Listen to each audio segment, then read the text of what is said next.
5 seasons, 34 races, and 4 finales have brought us right here to this very moment. The finale of Season 5 is getting underway, and it's a pleasure to be back once again. Hello and good evening, race fans, to the TSRC PC GT3 Series here on the JP Broadcasting Channel. My name is Kelsey Gill, fresh from holiday, and I'm happy to be reunited with the one and only Zach Sweeney and Mr. Kieran Sharp, the man on the cams, bringing you all of the on-track action. It's been a little while, Zach. How have you been? Yeah. I've been all right, actually. Yeah, Paul's been keeping me lovely company, but it's good to have you back. Not to say that Paul wasn't a nice guy. I've missed you, Kelsey. Let's put it that way. You've missed some enthralling action, and well, now we get to round off the season here in Misano. Yes, we do. It's the season finale then, and what a venue we have to close off a calendar that has put the drivers to the test. The Misano World Circuit Marco Simoncelli eagerly awaits its next set of champions.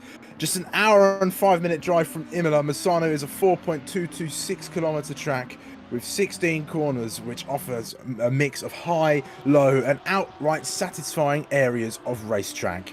This circuit can be challenging and technical and has the ability to lull you into approaching in a traditional sense, which will be at a detriment to those who fall prey to such a trap.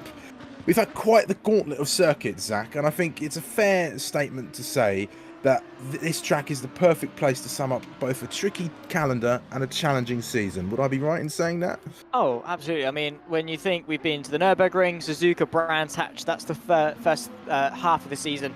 Three of the most renowned circuits in the world, that goes without saying, especially sort of Suzuka and Brands Hatch. You know, classics, tight, twisty, and, you know, always a bit of a tricky showcase. Then, of course, round 4 at COTA was the fast and flowing nature of the circuit in the Americas. New, of course, to the, well, newish, I suppose, to the service of ACC. So, therefore, a bit of unfamiliarity, therefore, a little bit of a challenge. And then, of course, we had to climb the mountain and then back down again last week at Bathurst. Then we round off here in Misano. So, yeah, absolutely, it's a fantastic championship, and well, it's proven to showcase that over the course of the last 5 weeks. And the championship is heating up a little bit after Dominic Aligna's quali ban in Bathurst. He's, well, now only 4 points clear of second place.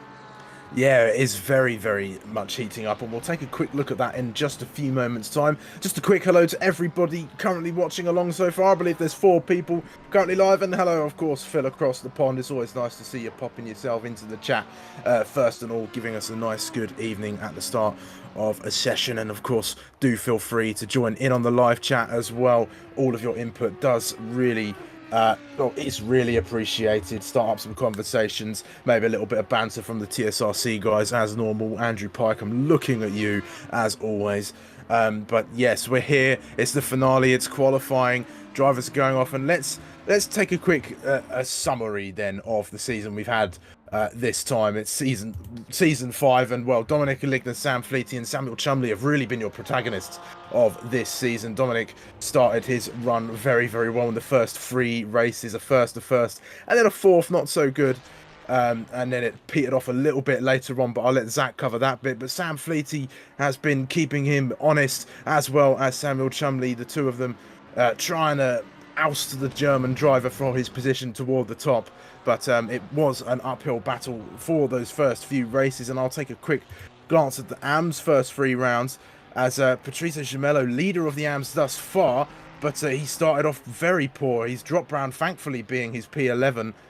He got in race number 1, but the two of Blanchette and Spies, they got themselves off to a great start. And eventually, Gemello crawled it back in a couple of races that I wasn't here for, Zach. So I'll let you cover those two as we try and summarise this amazing season we've had. Yeah, well, of course, round 4 and 5 took us to the circuit of the Americas, and then, of course, over down under to the Mount Panorama circuit, of course, most commonly known as Bathurst. It was, of course, a bit of a tricky day in the office for Dominic Aligna on both occasions. At COTA, the reverse grid format saw him start at the back of the field, and then he had to fight his way through to 10th in race 1, and then taking a good qualifying position, and then being able to transfer that into a win in COTA sees that sort of maybe be able to well, he actually lost a lot of points to Sam Fleety in the championships at round 4, and then it was even worse at Bathurst, albeit a very solid and valiant recovery drive from the back of the field. 7th place was all he could muster, therefore becoming his drop round and seeing the points in the championship after Sam Fleety's victory down under to just 4.5 points. Samuel Chumley had a decent run of form as well, off the back of a couple of podiums from race 2 in COTA to a P3 again into Bathurst. Patricio Gemello in the AMS, again off the back of a couple of wins in COTA and Bathurst. However, with Ryan Blanchette taking his drop week in COTA after a 4th and a 6th place, the point standings see only 2 points between the top 2 in the AMS, so plenty still to fight for. 3rd and 4th, Lucas Spies and Paulo Cisco are matched on 84 apiece. So yeah, a lot to fight for, and well, scorching temperatures here in Misano, Kelsey. It should make for a very interesting display of racing. Yes, it should. It'll be in a stark contrast to the rain we had in Bathurst. I did manage to see that at the very least from round number 5. But we'll take a quick look at the championship and maybe glance into the future and have a bit of clairvoyance about us, which doesn't always end well for us commentators, but we like to do it anyway. So here's my narrow view of the 2 championships right now. Dominic Aligna, Sam Fleety, your 2 protagonists. Now, if Sam Fleety has to win tonight in order to take the championship from Dominic, as it would put him on 127 points as opposed to Dominic's 124.5 points if Dominic was to finish in second place. The same can be said for the battle in the AMS between Patrice Gemello and Ryan Blanchette. The two of them on 93 and 91 points respectively. Well, Blanchette needs to win, of course, which will put him onto 121 points, and then Gemello would need to come second to put him on 117 to see Blanchette take the championship. But that's a very narrow view, and that's assuming that the two of them finish in either first or second, and it goes that way. But it could be many other combinations, and well, there's plenty of things that can happen. Zach, is there any more insights you've been able to glean from your maths, or are you just going to try and play it by ear this evening? Well, I'll be entirely honest. Round 6 is not even round 6. It is actually round 6. I'm completely losing it. I've had a week of full-time work, and I'm just completely out of things. When it comes to the final round, it's the one I actually, really keep a good, keen eye on the scoring system because, up until this point, it's not a major factor, but now it's incredibly close. We will have to keep a very keen eye. I'll have to do some on-the-fly maths. I might need to grab my calculator out of my bag because a commentator, don't ever trust what we say. If we say someone's going to win the championship as they cross the line, take it with a very small pinch of salt, because chances are we may be 1 or 2 numbers out of the calculation. But yeah, absolutely, we will be keeping a very firm eye on the mathematical side of things, while also trying to stay focused on what should be a very intense evening of racing action. And well, bring it on, because it's another season whereby the championship is still yet to be decided. Yes, and well, to just go back to a point you made, Zach, I think a bit more of a handful of salt is going to be needed, as I've just been informed that Sam Fleety is not here. That is going to put a dampener on all of our prospects and put a lot of pressure on Samuel Chumley's shoulders to try and claw back an insane amount of points. I don't know. It's possible mathematically, I suppose.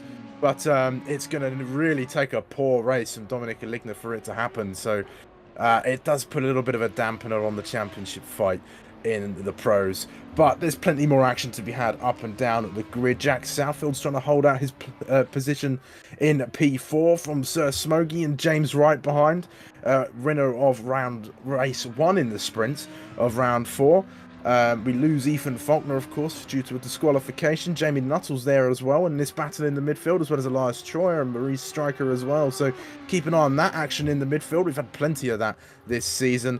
And as well, there's a battle for third place brewing amongst Lucas Spies and Paolo Cisco in the AMS as well. And Ryan Cockle trying to fend off Jim McGowan and Ivan Tomasi as well in the midfield. So plenty more action to be had. And well, we'll finally turn our attention to the qualifying action with just about 5 minutes to go. Dominic Aligna is leading the way. It's a 1 minute 33.755 from him. His fellow McLaren driver of Samuel Chumley only 2/10 behind. Then there's Sir Smokey and Elias Troyer not too far behind there, both 6/10 behind your leader at the moment. Then there's Jack Southfield in his Bentley, about 9/10 behind. Then there's Pryor, then Hamling, Suristo, and then Gemello leading the way for the AMS with Wright, Blanchette, Cisco, Tomasi, Cockle, and Brown all rounding off the grid thus far. And well, let's talk about how important qualifying is around this track, Zach. It's technical, it's fast, it's a circuit that is more well known in the world of two-wheeled motorsport rather than it is the world of 4 wheels. But we still find ourselves here tonight. What the driver's got to do to get the best out of a circuit like Misano? Go fast, that always does help. But if all else fails, just send it. Go for some moves. I mean, into turns 1 and 2, I mean, you're off the back of a decently long pit straight. You can go for maybe a bit of a send into the chicane. You've then got the sort of the double apex right hand. I mean, it's 2 corners, but you try and treat it as one.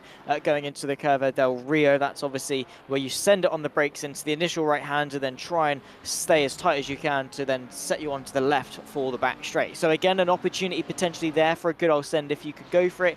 Or this run right here that we're seeing James Wright take to into probably the heaviest braking zone on the circuit. Quite a nice a nice hairpin corner in all fairness. You brake quite late, you flow the speed through, the track widens on the exit, so you just try and put your foot down. Plenty of opportunities for sends, for switchbacks, and plenty of overtaking hopefully to come, even into this corner here, because you essentially send the car as soon as it's straight, but you try and keep it to the left-hand side as much as possible to then swoop in for a late apex, and that leaves the inside fairly wide open for a move. So plenty of theoretical places to get the moves done. You just have to put that into practice and hope that you've got good enough pace. Yeah, and the shifts, well, the grid is shifting still at the moment. Other drivers finding that pace that you talk about there, Zach.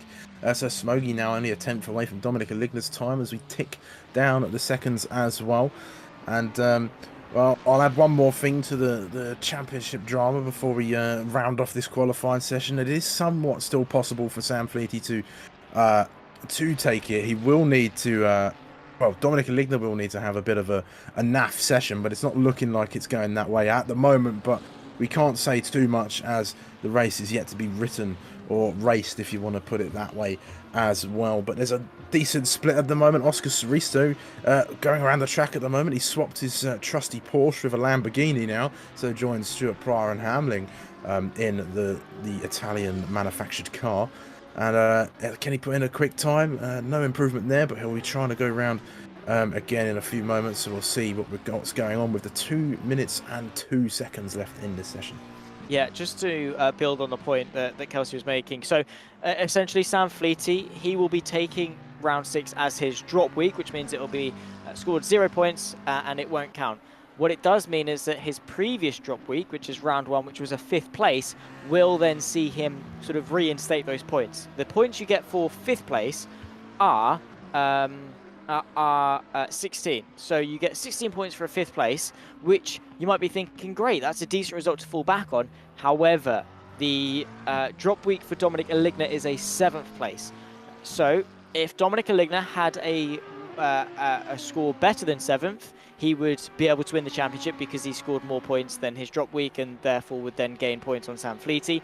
However, say if he does fall below his drop score, he'd then get, say, 8th place. 8th place would then be slashed. Round 6 would be nullified, it wouldn't count. He'd then get 7th place points back, essentially saying he finished 7th here today, which unfortunately is only 14 points for Sam Fleety, which is a 2-point gap. So Sam Fleety would close the gap in the championship. It just wouldn't quite be enough in order to win it. So that would be essentially be saying that Dominic Aligna has won the Season 5 championship. He's done and he's dusted it because there's not really any much competition from those behind. But as we say, the AMs are still on offer, still plenty to come from that regard, and well, hopefully they can put on a good show. But as it stands, it's Patricio Gamayo who leads the way in the AMs, you know, fairly convincingly in all fairness, only one and a bit seconds off the pole time. Yeah, he's not doing too bad. Is Gemello in the Ferrari there at the moment? He's got himself just ahead of James Wright as well.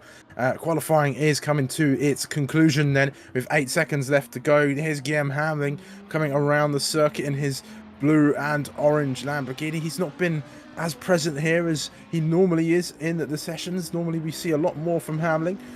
What can he do in this qualifying session? Here's Southfield at the moment, puts himself 5th place in the Bentley. Is anybody going to be able to beat that time and improve at the moment? And here's the leader for the AMs at the moment, I think just about finishing off a lap of the circuit as we go final corner through now. Can the Ferrari get a decent run? That looked a little bit twitchy there from car number 74 down towards the line though. Is it an improvement? It is slightly, but doesn't improve his position, so stays in P9 for the time being. There's still a few drivers left to finish off laps. Yeah, still a couple of people. The likes of Guillaume Hamling is up there on a lap. Samuel Chumley right here, only 0.3 of a second off the pole time set by the championship leader of Dominic Aligna. Samuel Chumley will cross the line. Is it an improvement in his McLaren 720S? It is. It's pole position with a 1:33.5. What can Guillaume Hamling do? Dominic Aligna still out there on a lap as well. Needs a marginal improvement to get pole. Yes, he does. Chumley stealing it in the last moments, but Aligna's still got a chance to defend it at the moment. Nobody able to dethrone Southfield from, well, Hamling dethroned Southfield from 6th. I spoke too soon. And Aligna, can he get back onto that top spot at the moment? He can by 0.005 of a second.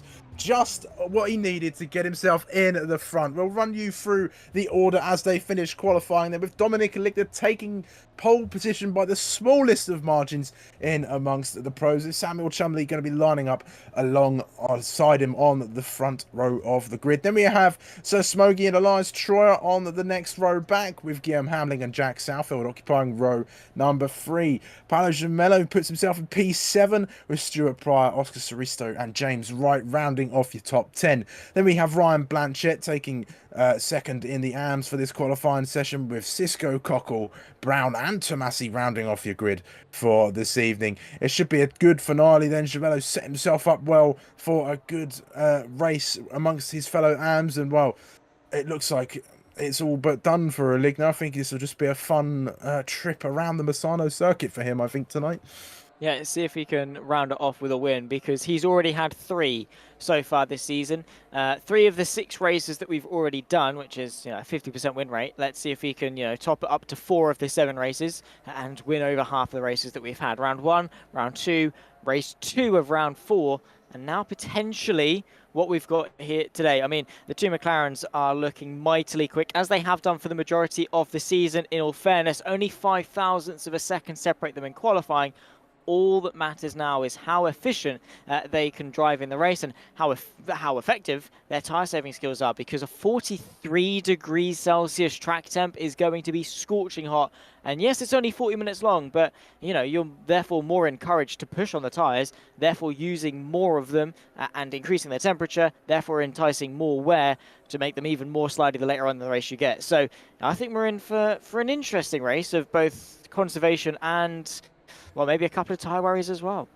Yeah, I think so as well. I wouldn't be surprised if every driver comes in for a new set of tyres during the pit stops, but you will get some drivers perhaps opting to not do that. We have seen that before, but sometimes it does go against a driver, especially in conditions such as this then. So we're waiting to get started on the formation lap at the moment, and this is as good a time as any is to remind you to make sure you like the stream if you haven't done so already, and make sure you've subscribed as well if you're new here, and share it around as well. There's plenty of racing action going on JP Broadcasting that you can sink your teeth into. We of course have the GT3s every Thursday, and then there's other such things. There's NASCAR, there's Formula 1, there's Formula 3, there's all sorts of stuff that you can get yourselves in there. So please do share around, support us. We all work very hard, especially James, who gives us all of the monies, if you want to put it that way.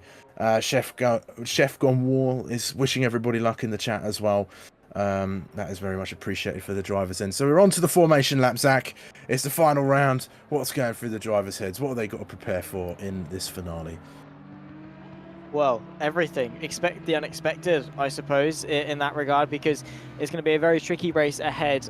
Typically, sort of on formation laps, you start to prepare yourself both mentally and physically. On the physical side of things, it could be getting your tyres, your brakes, your everything up to temperature, just getting a final feel for the circuit, how much grip you've got. I suppose in track conditions like this, it's going to be trying to go as slow as you can on the out lap, on the formation lap, in order to keep the tyre temperatures as low as they possibly can be, so you're not sliding around on the race start. Obviously trying to keep them in a nice window. I've had a number of times where the track is too hot, or they're on the wrong tyre, say if it's a wet tyre on a dry track or something like that, and they just crawl around the formation lap to reduce the tyre temperature, therefore then also the tyre pressure inside the tyre, in order to keep everything nice and steady. So I'm sure they're going to be eagerly looking at their tyre pressure screen on the bottom right of their MFD. And then also there's the mental side of things, preparing yourself. It's the final race of the season. If you're Patricio Gameo, if you're Paolo Cisco, you've got a championship on the line. Jack Southfield fighting for third in the championship as well with Samuel Chumley.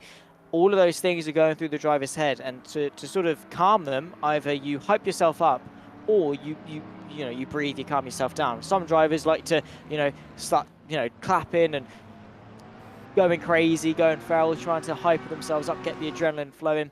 Other drivers like to just breathe, cool down, control their heart rate, and settle in, get comfy in their sim rig, whatever it is, do their ritual before the race, and then set themselves a target. Say, okay, cool, I'm in P3, I want to make up one place, I want to get into second, or I'm in P2, I need to get the jump and get myself onto pole position, or you just want to hold position. Plenty of different ways in order to mentally prepare yourself for a formation lap, all of them equally as important, because it's a very incredibly important race ahead, and well, 40 minutes left to round off season 5. Yes, only 40 minutes of racing left to go. I was going to try and work out the minutes altogether for the entirety of the seasons that we've had. 240. There you go. Look at that. Maths man, Zach Sweeney. 4 hours worth, I think. Wow, there we go. 4 hours of racing then. That can't be. I don't know. Yep. This season alone, or all the seasons together? This season. Okay. So 20 hours times 5. Boom. Boom. There we go. That's why Zach is the math man and I am the humble not math man. Anyway, we line up on the grid then round the final corner. 2 by 2 they go for the final time this season. Dominic and Ligner has to wait for the green flags to get this race underway. Once again, we're waiting for them to be waved out on the track. Crossing the line, there's the green flag, and we're underway for the final time this season at Misano. Samuel Chumley's looking to the outside already, but Ligner's got him covered off, shuts the door in towards turn number 2 there as well. I think that's Elias Troyer's Porsche just behind, sneaking into P3 ahead of Sir Smokey, as the battle among the midfield drivers behind the top 2 are fighting their way through.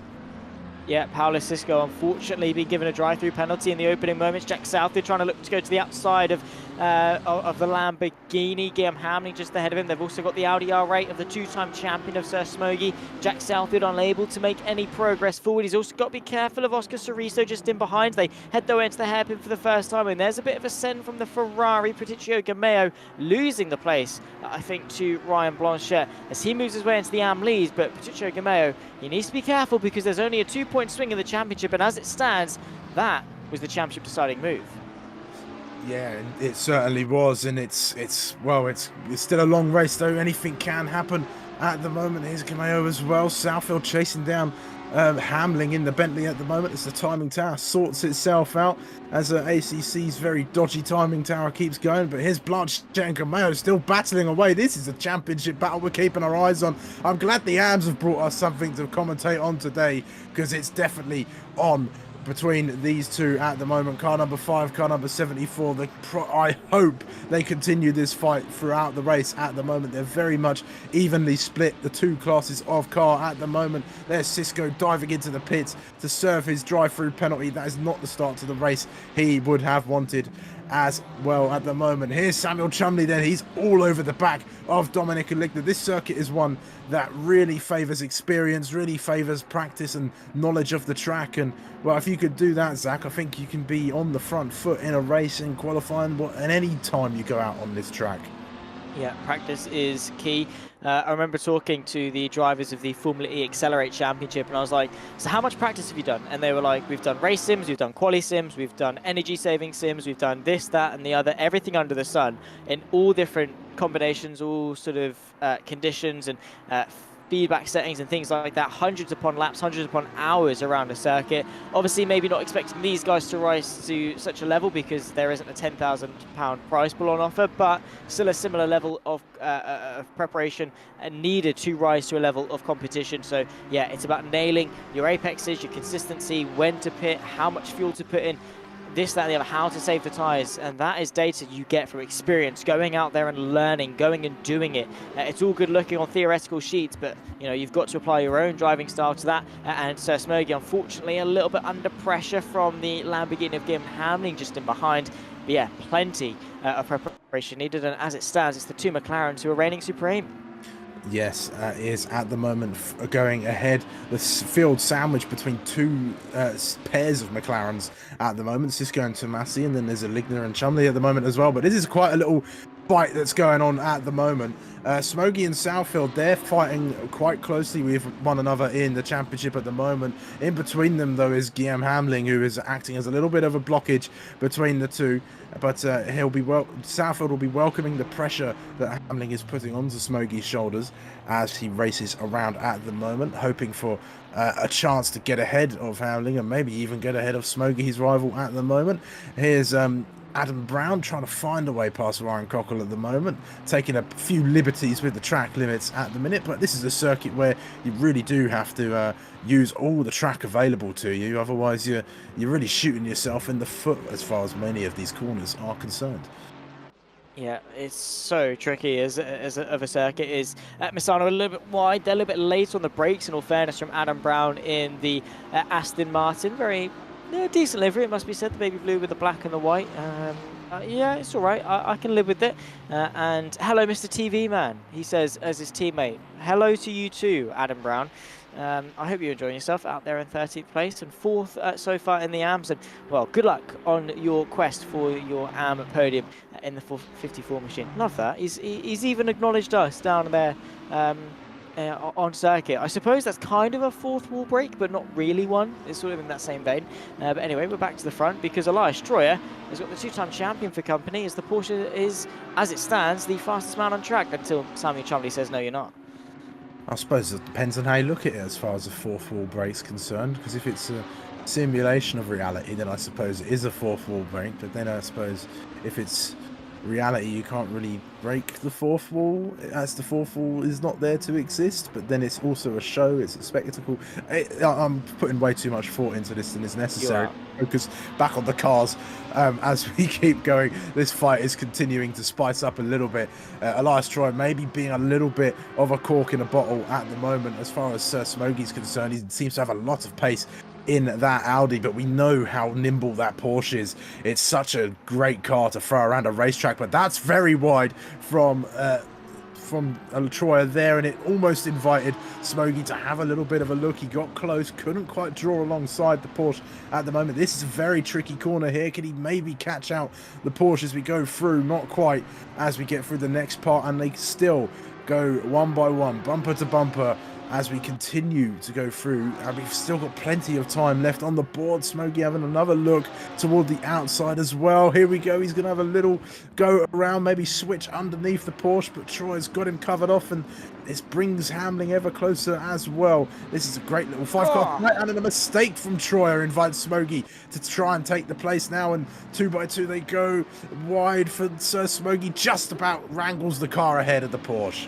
He does. It was a valiant defence from Troy, but a mistake nonetheless. We've got 5 cars nose to tail all the way back to Oscar Soristo, and now it's Sir Smokey that joins him, well, gets ahead of him onto the podium. Jack Safford looking to the inside of the man from Luxembourg. The Lamborghini uses its agility to go the long way round, and the big bad Bentley can't quite keep his foot in, and Guillaume Hamling stays ahead inside the top 5, but it's the knock-on effect. Jack Safford might have a look into the next corner. Quite close enough on this particular occasion. Well defended from Guillaume Hamling, well read from both drivers. Still close to the front though between Aligna and Chumley, only 0.8 of a second separating the two as it stands. But with this fight battling for so long, it's allowed a gap of 5 seconds to open up, which means I have to fear that for these drivers, third is the best they're going to get. Yeah, it is, but third is a worthy position to be fighting over. I mean, every position's worthy to be fighting over, especially as far as points are concerned, but I suppose as far as the fight between Smokey and Southfield's going, it's advantage Smokey as he now leads this train rather than being the second car in it, but there's still plenty of racing to be had, and they're also very close together. If they keep fighting as well, they may introduce the little train of cars behind them into the fray as well, as you've only just down the road is James Wright, Stuart Pryor and Jamello as well. They're having their own little skirmish just behind them, so be careful, lads, don't fight too hard or you may end up introducing the majority of the field into this battle. That's true. Yeah, you've got to be careful in that aspect, because yeah, the more you fight, the more people you bring in, therefore the more people to fight, and then you're encouraged to fight more, which is then more people in the fight, and then you see where I'm going with that. It's a very downward spiral, and sometimes you're better off letting a driver through as to prevent more people into the fight that could then potentially overtake you. Jack Southwood, though, bringing a brilliant up and under on Guillaume Hamling, who made a small mistake, a bit of a twitch going through the chicane. And now the young Brit looks to the inside and finds his way inside the top 5. A small mistake from Hamling, but Southwood knew exactly how to handle it. Yeah, he did. I think he might have finally got some sort of measure out of that Bentley, that huge unit of a car that's out there taking up so much tarmac at the moment. Perhaps not as nimble as he was in his Porsche, but he certainly managed to find a way around Hamling and slip past him into P5 and continue his pursuit of Sir Smokey at the moment. Here's Pryor in his Lamborghini, the last of the 3 Lamborghinis on the circuit at the moment as well, just chasing after James Wright as well. A very Lightning McQueen-esque livery. I think I've already said that as well. I do like Stuart Pryor's livery there, actually. It's quite nice. I like the lime green and the little sort of bleeding in of the black and the red. It's quite a nice little effect, actually, on that Lamborghini. When he makes it stand out, I'd maybe spoke a bit too nicely about him, as he has a huge spin and it gives Jamayo a good old kiss on the side for measure. And, well, commentator's coincidence perhaps coming into effect. Kelsey, we do not take responsibility for skill issues. It's not our problem. If they want to drive bad, they can drive bad. It's not our problem, all right? I'll hold firm on that. There's no such thing as the commentator's curse. Bad driving or bad luck, and there's no two ways about it. I'm not saying he's a bad driver. He just had a moment of bad driving that saw him to make a mistake. It was a very nice livery, and again, that's one way to stand out. Also spinning out and nearly crashing into the side of another Ferrari. That's also another way to stand out. But yeah, it's commentator's coincidence. Thank you very much. I'm glad you agree, because plenty of people at JPB don't. And, well, yeah, they're not the ones you should be watching. We are, because we know what we're talking about most of the time.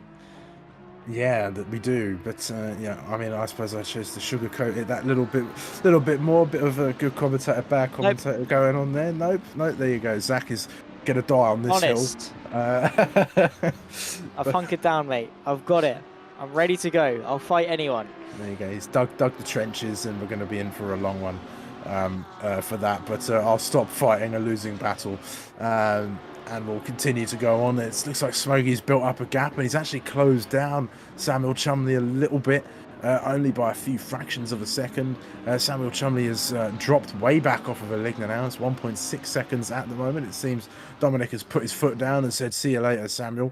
I'm off to go win this race and win another championship for myself in my McLaren." Has he won? How many championships does Dominic have? Or am I thinking of another driver? None. I think this is going to be... No, he's none. There you go. I'm thinking of Smokey, I think. You are. Smokey is the 2-time champion. Dominic Aligna is yet to win. It was, oh wow, Samuel Brignara for season 1, and then we had season 2 and 3 was Smokey. Season 4 was Jamie Nuttall, and now season 5 is going to be Dominic Aligna. Wow, look at me. I've surprised myself with that, Kelsey, I'll be honest.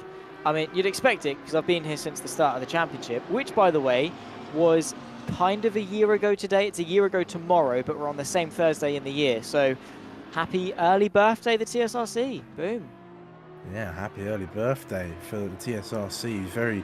Lots of interesting stats for you this evening. I mean, we do like to try and introduce them as we can. I think Phil across the pond is challenging you, Zach, in the chat. It's okay, Zach, you're on.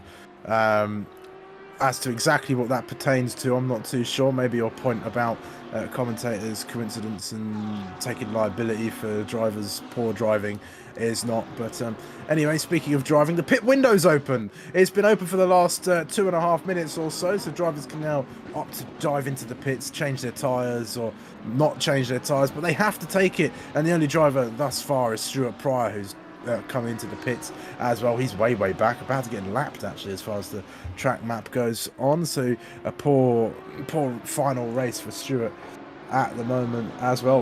All big words going on in the chat at the moment. Phil said he's going to fight you, Zach. Scary. Well, he's got to come get me first.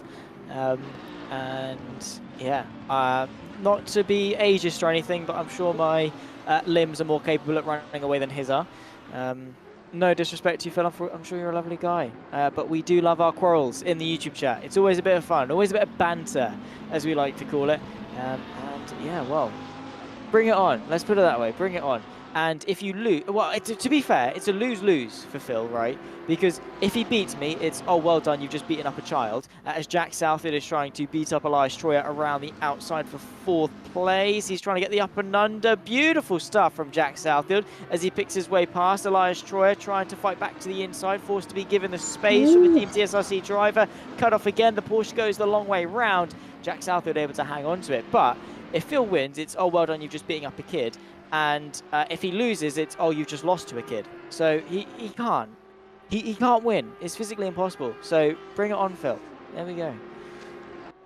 I mean, I suppose it's, you know, it depends on your moral implications, I guess. I mean, you know, you lose as far as other people might be concerned, but not as far as Phil's concerned, I suppose. And he says he operates in ambush tactics, so watch out, Zach. He might be lurking in the bushes for all you know on your next commute to your apprenticeship. Yeah, maybe. But Elias Troyer has dove into the pit, Zach, while we've been nattering on about your potential fight between you and Phil. Perhaps an effort to undercut Jack Southfield, perhaps get ahead of the crowd and get into some clean air, perhaps.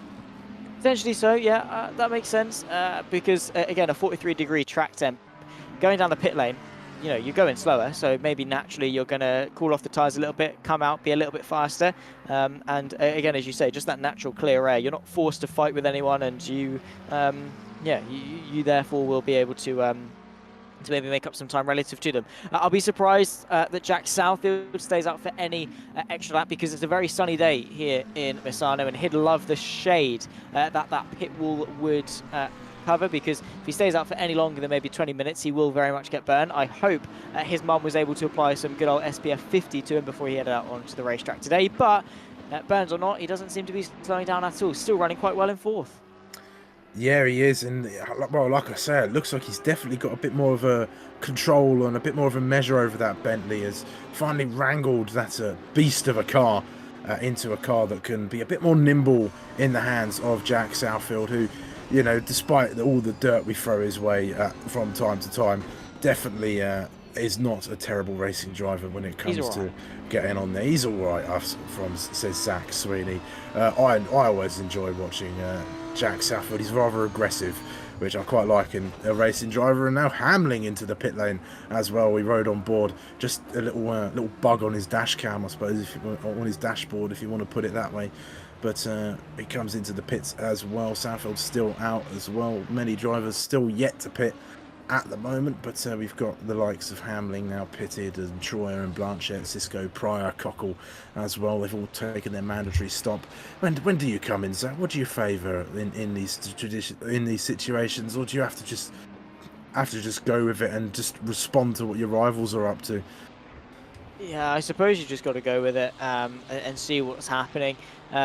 Usually, I mean, maybe you try and go as long into the race as possible, therefore you're maybe running on the lowest amount of fuel possible, because if you run your tank empty, you're having a gradual progression downwards in terms of the fuel, then you get really long into the race, and then you only top up the fuel to what you need, therefore the car is still nice and light, which is going to be nice for the car itself, because less mass in the car means it's, you know, it's more likely to change direction. It wants to change direction more, it's more agile, due to some guy called Isaac Newton talking about the laws of inertia or whatever, and then also with that, it takes less strain off the tyres, because they're having to do less work to get the car into the corner, and will keep them slightly cooler for you as well. So maybe run as long as possible into the race to be running as little fuel as you can, and then see how it goes, because if you do end up, you know, if you top up. However, Jack Southfield's, oh dear, yeah, Jack Southfield's, dear. Full stop. That's what needs to be said. The TSRC are not going to let him live that one down. Andrew Pike is going to have a field day with this one. I'm expecting the chat to explode. Where is Andrew Pike? Is he in the chat right now? If so, it's open season. Start shooting those barreled fish, because Jack Southfield's out of this race. I don't know exactly what happened to him. He got a drive through though, and perhaps the track limits around here bit him harshly, perhaps, or some sort. But as much as you need to take a lot of the curb around here, it's very easy to go over the limit on the circuit and get yourself a penalty for track limits. So the drivers will have to be aware of that, especially as the cars get lighter from the fuel loads and such going on as well. Here's Elias Troyer battling with Hamlin. I think Hamlin managed to jump him in the pits. So a good response from the Lamborghini at the moment. And this battle continues on between them. Gemello's now in the pits as well as Tomasi for the time being as well. We'll see where he comes out as far as Blanchette's concerned. Gemello, as that battle is of interest to us at the moment. Still in the pits is Gemello. I'm just trying to find where Blanchette is. He's car number 5. He's just approaching turn 16 now. The final corner and down through the pit straight. So we'll see if he comes out ahead. Oh, definitely not. As Gemello has just exited the pit lane and is, well, not miles ahead, I suppose, if you want to put it that way.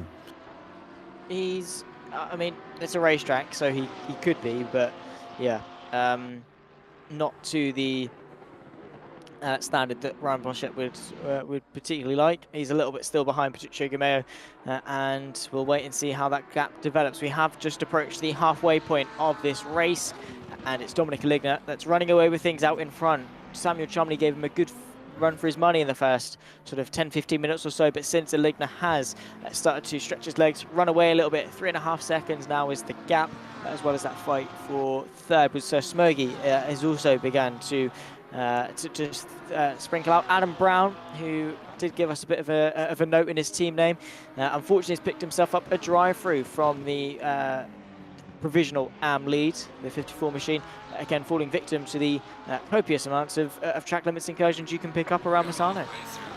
Yeah, and well, those drive-throughs are going to really hit you. It looks like quite a long pit lane around here, so you're going to lose a fair chunk of time at the moment. Still pales in comparison to the amount of time you lose at Spa-Francorchamps, but well, we won't talk about that one too much. That might elicit some trauma in some drivers if they are to think about the times that they have got that. I'm thinking of one driver in particular who's currently not in this race anymore, but I won't do him anymore. Burnt him more than a mild sunny day.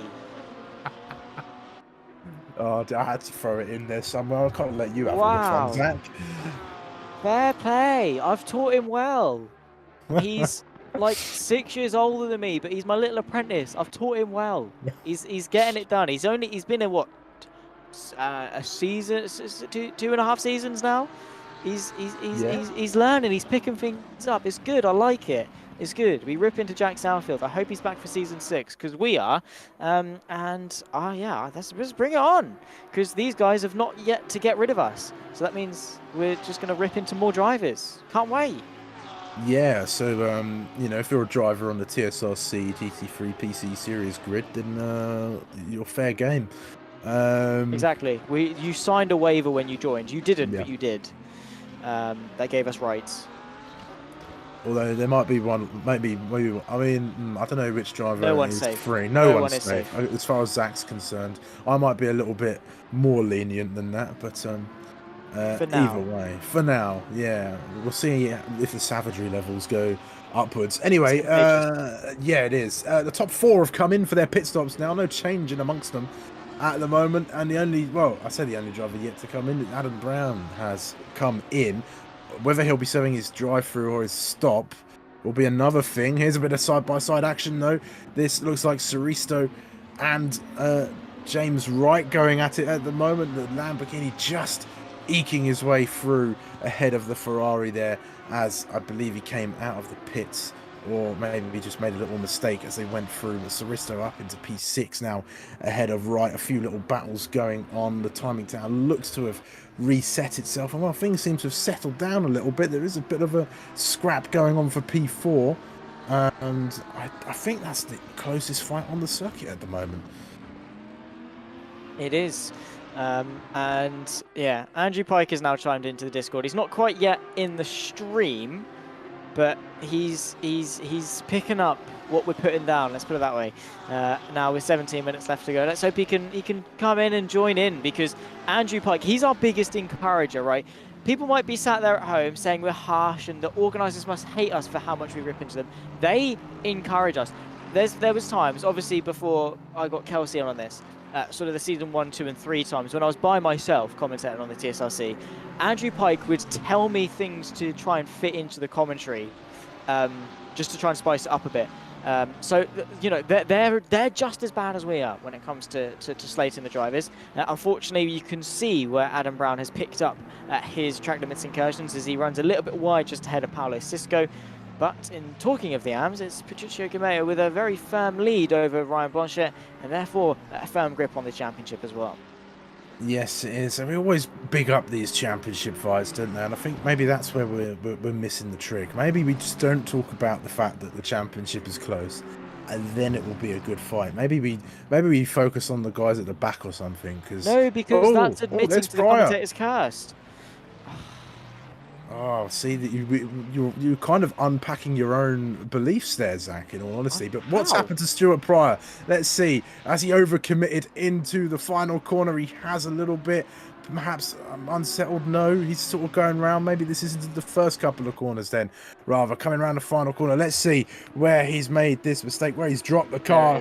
There it is, into the second part of that left-right or right-left section. There, just overcommitted, lost the back end of the car and found himself off the track and cutting some grass for good measure as well. So the Misano maintenance guys will be happy with that contribution to their workload.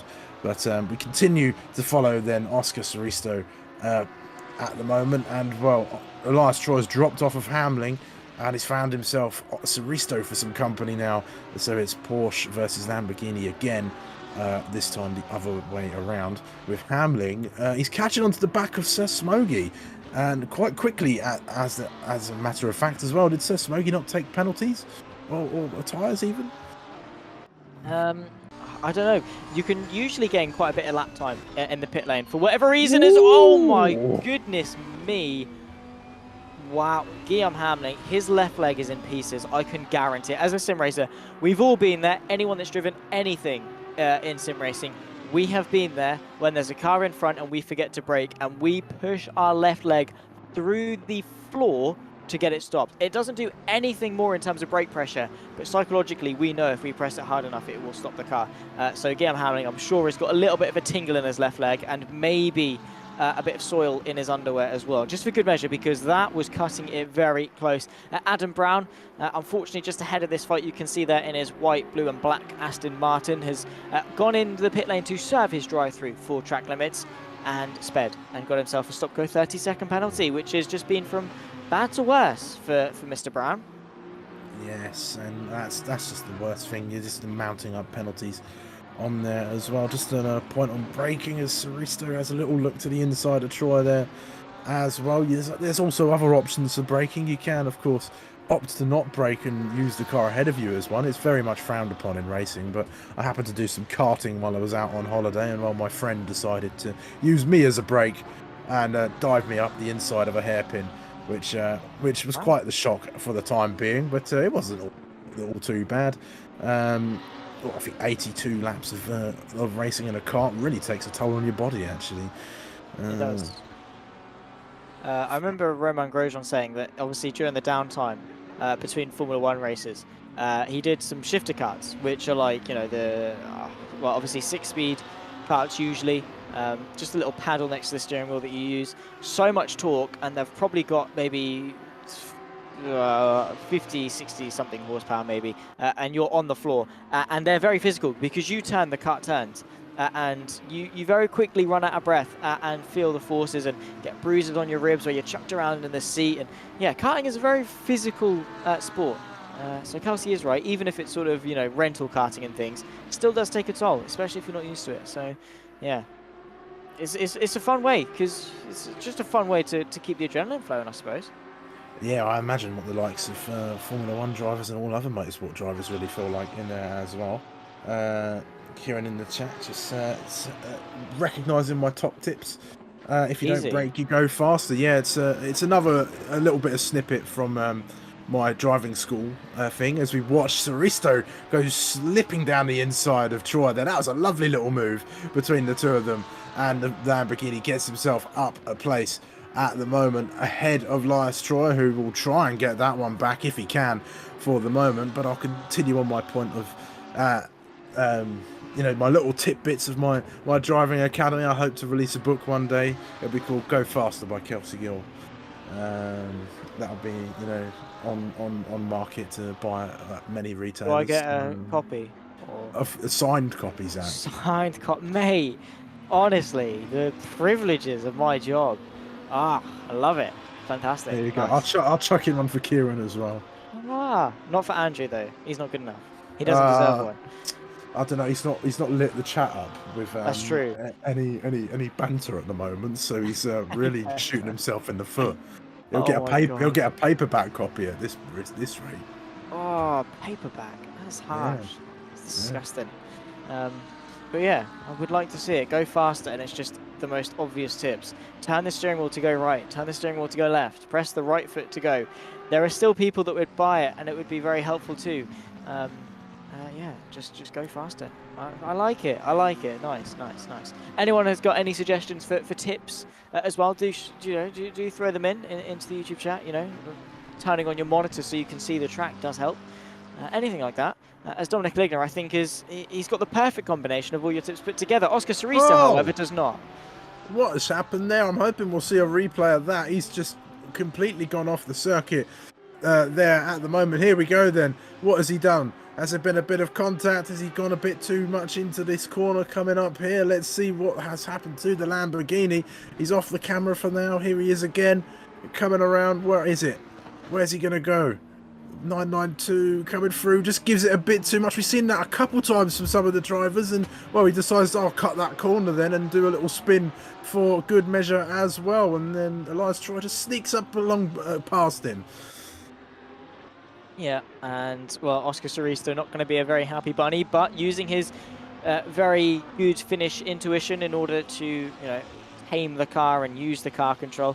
I remember Mika Hakkinen taking James May around for some off-road driving, and he was just chill as you'd like, just chucking the car in and having a normal conversation. It's what the Finns do, and they are very, very good at it. Look for, you know, Kimi Räikkönen, Mika Hakkinen, etc., etc. And now Oscar Soristo in that Lamborghini with just under 10 minutes left to go. He has got to be very careful though. James Wright is looking very eager to find a way past.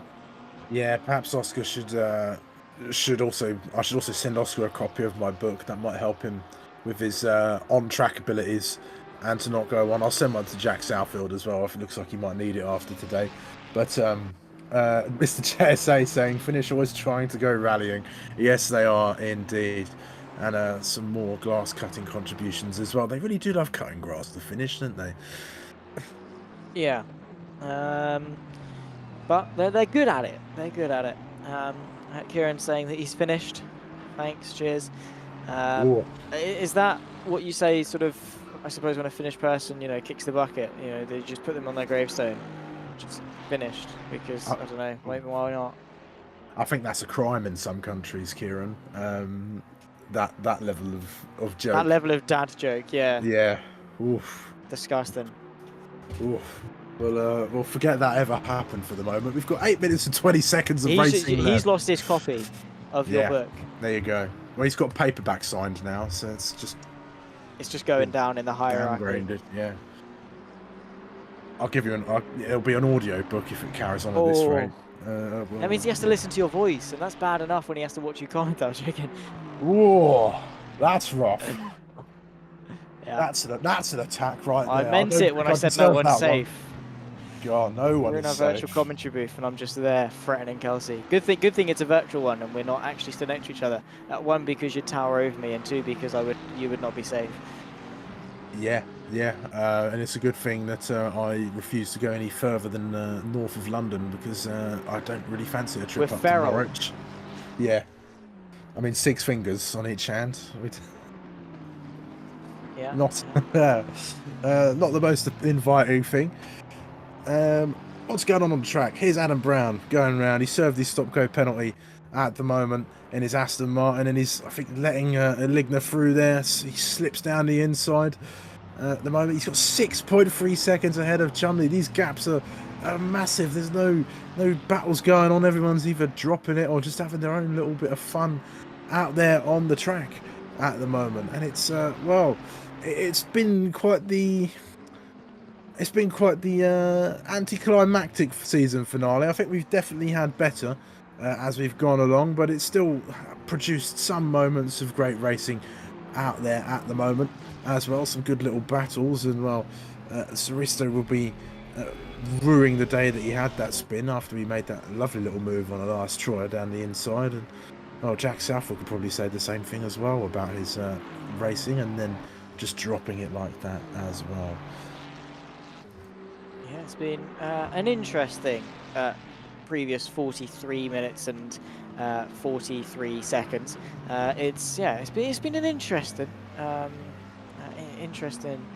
evening of racing action and commentary action as well. Thank you to everyone that is tuning in. We do appreciate your efforts and continuing to watch us throughout the season and the season to come. Very much looking forward to what season 6 has in store for us as well. Adam Brown still able to stay ahead of Ryan Cockle in their fight for what is 13th and 14th overall, and what is for 5th and 6th in the AMS Championship. Adam Brown serving his drive-through and his stop go 30, proving just how difficult the track limits at this circuit are. But Dominic Ligner, I suppose, winning the championship in perfect form with 6 seconds back to Samuel Chumley.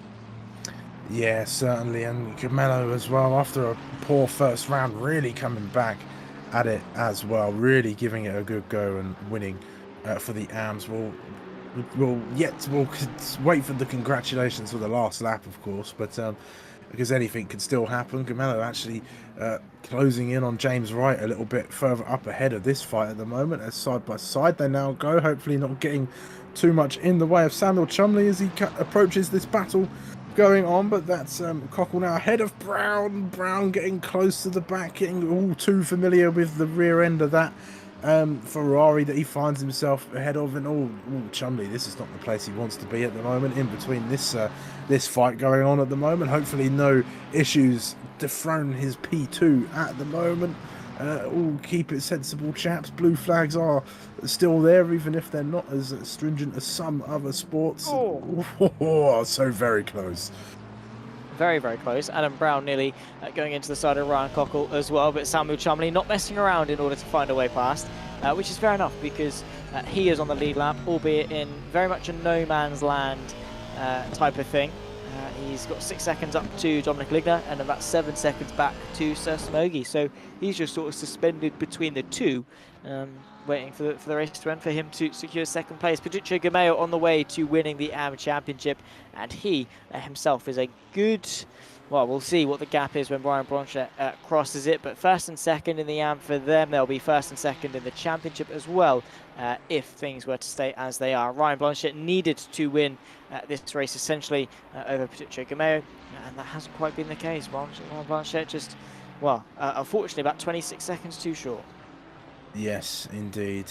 And, well, it's still a good old feat in the likes of it anyway, and there's another season to come, so hopefully everybody can go again fresh and get themselves going on as well. Chef Gone Waters, all the love from Canada. What part of Canada are you from, Chef, if you don't mind me asking? I was just out there on my holiday, and I'm just interested, I suppose. Luca Riot says, go Gameo, go, cheering him on as he looks to put both hands on the trophy of the AMS Championship as well. And one thing I'll say about Misano, Zach, is that it's got it wins the award for the most noticeable braking boards that I've ever seen on a racetrack thus far, with the big tall braking boards with the white and red stripes as well. And actually, while I'm on the subject of circuits, what's a perspective, what's a good calendar looking like for next season? What tracks would you like to see out there? Oh, good. I mean, Silverstone, obviously. British bias? A little bit. I mean, Snetterton's in ACC, so, you know, wink, wink, nudge, nudge. Let's get it in there. Let's go for it. Is Adam Brown looking to go for it around the outside? Beautiful move for 13th place. Has caught on the sausage curves a little bit was Ryan Cockle, and then forced out by the Aston Martin and up into 13th place. But yeah, Silverstone or Snetterton, maybe both. We'll go for Silverstone maybe for the sprint round. Then what's been a good couple of races? I mean, Cota actually was a fun race, so maybe we can go down to Dallas, Texas, and then Bathurst in the wet, we're saying it would be a good shout for season 6. I would maybe rather not. So we've got Silverstone, we've got Snetterton, we've got Cota. That's the first third. Spa is always a good shout, so that's number 4. And then we've got 2 more. Let's go for. I'm just trying to think.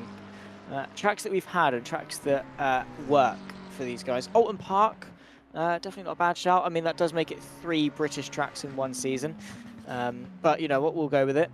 And then for round 6, the good old championship finale. Oh, I want to go with. I'm just trying to think what countries we can go to. Maybe Monza might be a good shout. Well, yeah. There we go. There's my 6. Yeah, Monza's not a bad shout. I'd maybe toss it up in the air Kyle Army. That was a great race when we went there last with the TSRC. That was a lot of fun. Down in South Africa, that'll be another one to put up onto the list.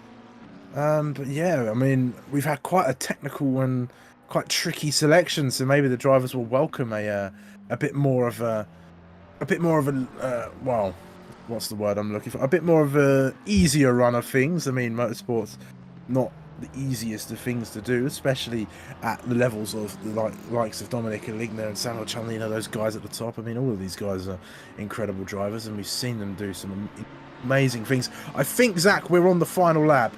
Looking at where Dominic Aligna is now, looking at the fact that we've got 30 seconds left on the clock, this should be the final lap, so we're going to finally wrap things up for the championship. And well, it's not been the most exciting of races, but it's definitely been an incredible championship fight. Wouldn't you agree? Yeah, it's been a battle all season long, and unfortunately Sam Felitti couldn't be here today, so I would have much rather him be here to see it to the end. But Dominic Aligna, he's been on fire all season long. He's taken 4, well, will in a couple of corners time take 4 of the 7 races this season. It's a sensational run of form, probably one of the most dominant that we've seen. But Dominic Aligna about to become the season 5 champion. Yes, there we go. The German driver then ruthlessly efficient, taking win number 4 in a 7-round race season and winning his first championship with the TSRC PC GT3 Series as he weaves across the line to celebrate at the moment. Samuel Chumley had a good run and he's going to come home in second place among it, maybe finishing second perhaps, depending on how all the points work out, possibly second though, well, third at least, at the very least for him. Sir Smokey rounds off your podium for the pros, then he'll come across the line at the moment. Everybody's celebrating now as we end at the moment. Just a few more corners left to go for Gameo in car number 74 at the moment, coming round turn 15 now, and around the bank turn 15, well, turn 16, slightly banked at least, as he comes through at the moment, flashing the lights in celebration as your champion for the series.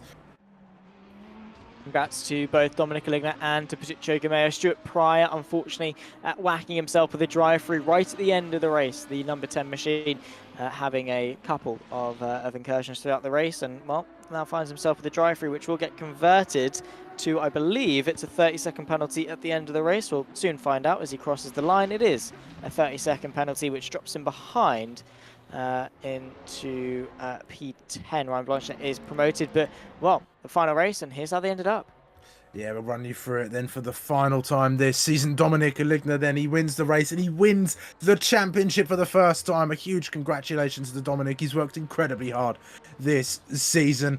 And then there's Samuel Chumley and Sir Smokey flanking him on either side of the podium for the pros. Then we have Guillaume Hamling, Elias Troyer, Oscar Soristo, James Wright, in the top 7. Then we have Gemello, your winner for the AMS, and your winner of the AMS Championship, with Ryan Blanchett coming in second as well. We put up a good fight for the season as we go along. Then there's Stuart Pryor, of course, and then Cisco rounds off the AMS podium. Then we have Tomasi, Cockle, Brown, and Southfield as well. And it's not just a congratulations to the winners, but a congratulations to all the drivers as well for taking part and competing.